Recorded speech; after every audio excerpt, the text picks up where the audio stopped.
Hey Discovery Rangers, we're here this week again with another Bible lesson, this time coming from 2nd Chronicles again. We did lesson 4 last week, but we're jumping back to lesson 3 this week. I skipped this one because the Bible verse is the same as verse 2, but the lesson is different, so I didn't want to do both of them back to back with the same verse. But we're skipping around a bit, but we're back to it, so let's start off with the Bible verse here. When Solomon finished praying, fire came down from heaven and consumed the burnt offerings and all of the sacrifices, and the glory of the Lord filled the temple. The priests could not enter the temple of the Lord because the glory of the Lord filled it. When all of the Israelites saw the fire coming down and the glory of the Lord above the temple, they knelt on the pavement with their faces to the ground, and they worshipped and gave thanks to the Lord, saying, "He is good, and his love endures forever." That comes from 2nd Chronicles 7, 1 through 3. Have you ever been outside on a really cold winter day? Your hands get cold and stiff, your toes ache, your nose and ears feel like they're about to fall off. Then you come inside. It's warm and comfortable. Almost immediately, you begin to feel better. You peel off your coat, gloves, and shoes. The warmth of the room begins to warm your body. Before long, you're warm and comfortable because of the presence of the heat in the room.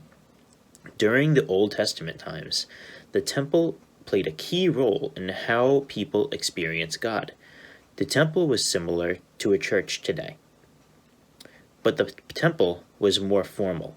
Elaborate ceremonies took place there. These ceremonies celebrated God's power and presence. They also provided a time for the people's needs to be brought before God.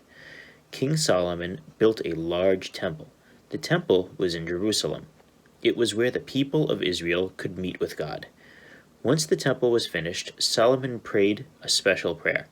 He asks for God to accept the temple and to meet him there with the people. When Solomon finished praying, God sent fire from heaven. The fire burned up the sacrifice that had been offered to God.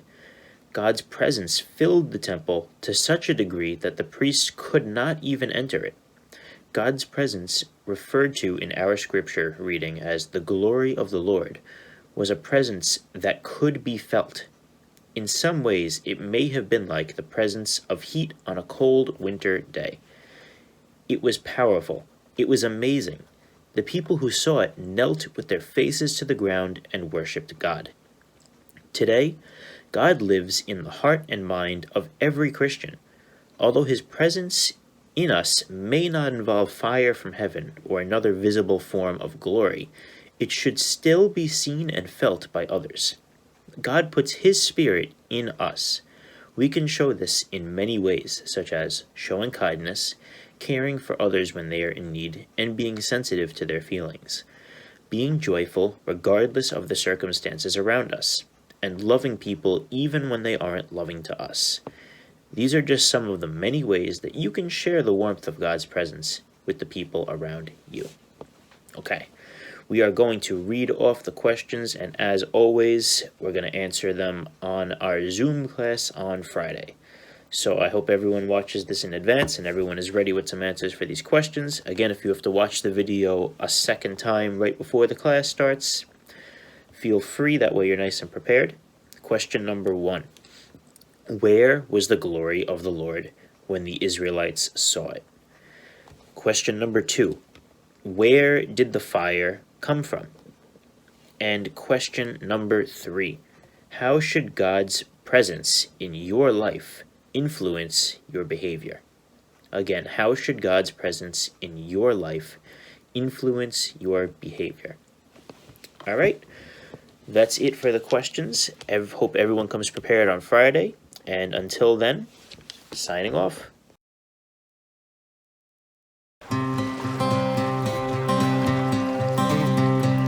In my wrestling and in my doubts, in my failures, you won't walk out. Your great love will lead me through.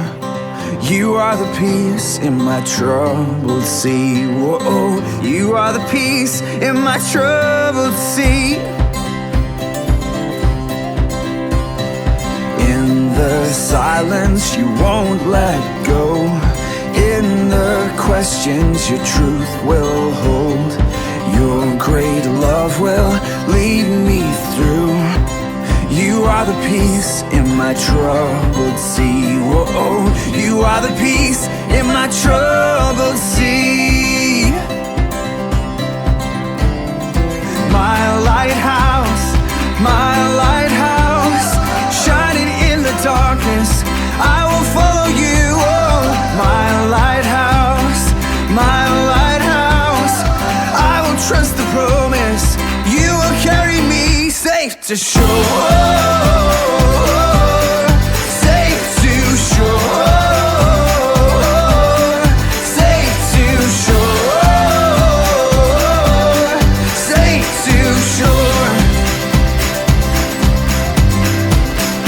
I won't fear what tomorrow brings. With each morning I'll rise and sing. My God's love will lead me through. You are the peace